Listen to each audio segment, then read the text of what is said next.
What are you up to? We're gonna have us a blindfold test. Really? You think you're that good, huh? I'm hoping to get that lucky.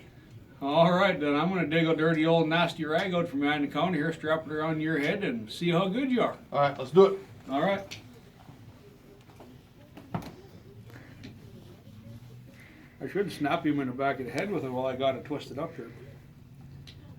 Or you could just put a set of glasses on me and I wouldn't see anything anyway. No peeking either. Tell me if it's too loose. All right, we're good to go. All right, buddy, cock your hammer, because here comes the first one. First one's going to be a gimme. Anybody with half a brain can figure him out.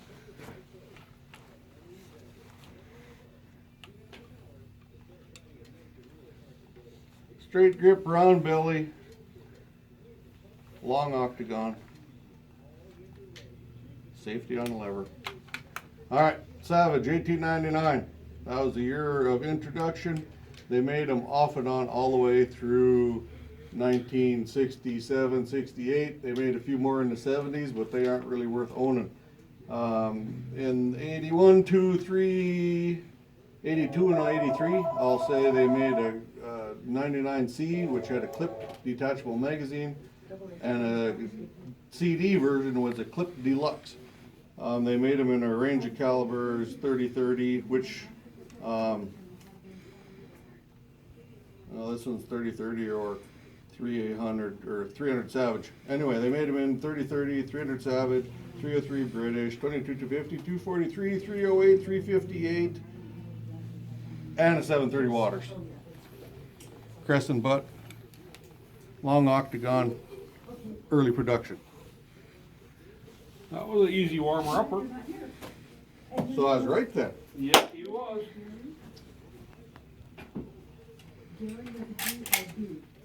Oh, that sounded good. Another crescent butt.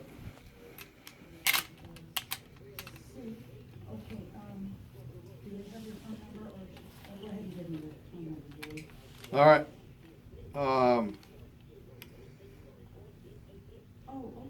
Winchester 1894. Unknown caliber. Octagon barrel, but it's short. It has a short magazine tube. The magazine tube should go at the end, so he'd be a special order rifle. It's longer than a carbine, but shorter than a rifle.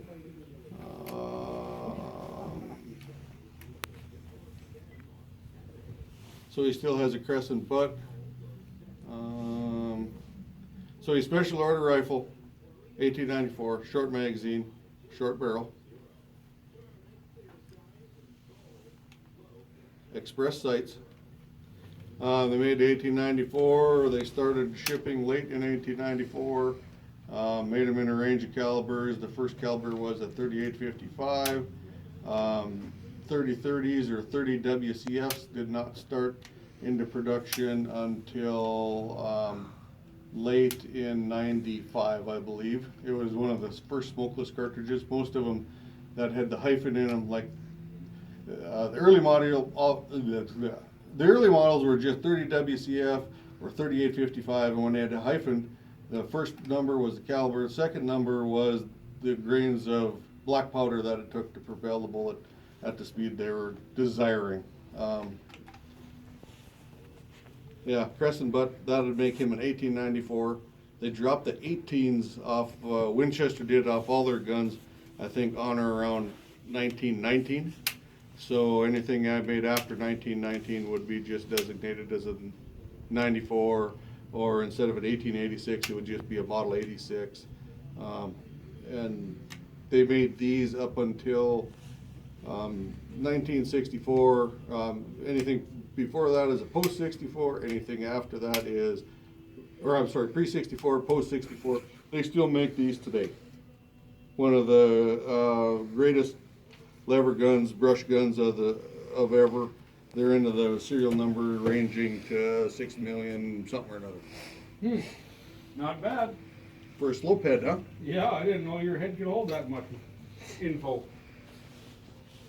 This would be a gimme. They're all gimmies. I'm being nice to you. I'm saving the best ones for last.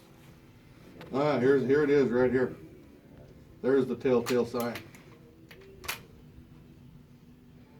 So he's a marlin. You can tell the marlin straight off because they got this little bubble right here. He's an old one, got crescent butt. But what's cool about him, he's a pistol grip gun. Not common whatsoever, and he's checkered. So he'd be similar to that Winchester that we had, that he was a special order rifle. Oh yeah, half round, half octagon. Definitely special order. Blade front sight, yeah, sights seem to be kind of all right, but a pistol grip deluxe. I'm going to take a stab at a 1889 or 1893, one of the two. I haven't quite figured out how to tell them apart. But checkered is still crisp. This is a really nice gun, as long as it's not rusty. You're right, 1889 it was. All right. How many is that in a row? Oh, 3, How many of these we got to do?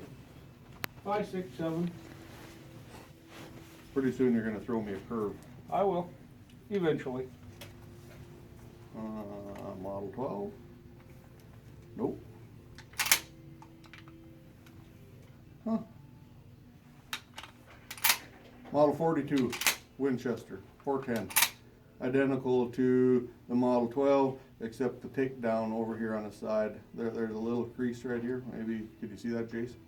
The takedown is different than on a Model 12. They still have the takedown little gadget up here, wherever the hell it's at. Anyway, they made these in lots of different variations, but they're always 410s. They put solid ribs on them. They put vent ribs on them. They put mufflers on the end of them and dial-a-ducks. They made them as 2.5-inch guns and 3-inch guns.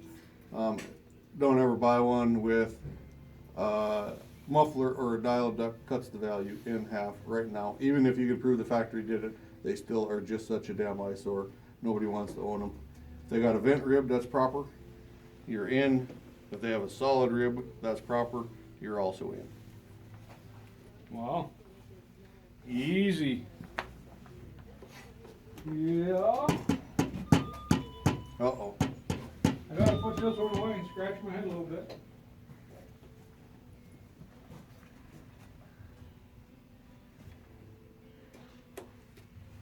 Do I get a drink if this is right? Sure.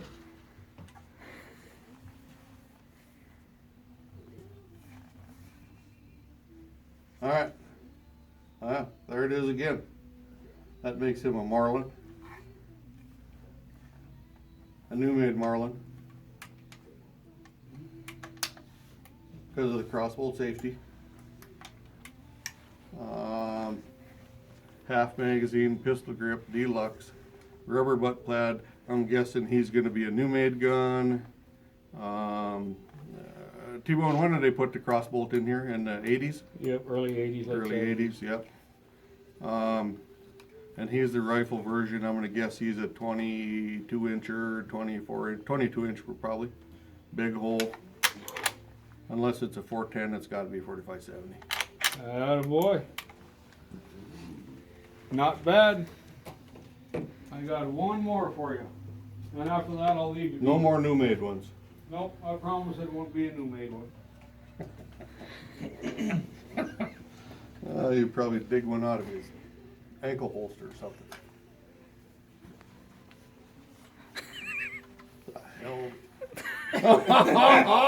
Oh yeah.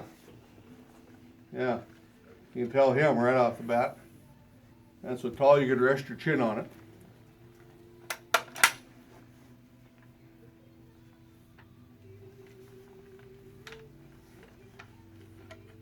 Three fingers worth equals 3 inches. So this is a Marlin 55 original goose gun.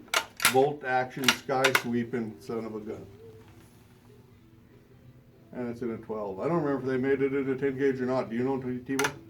I don't know if they did or not. I don't think so. Yep, the original Model 55 Marlin goose gun. Alrighty, I guess you passed the test. That's good. Do I get a drink now? Is it 5 o'clock? Not quite. You gotta make a phone call to your buddy Gary Nunn before 5 o'clock. 2 minutes up. Oh. All right.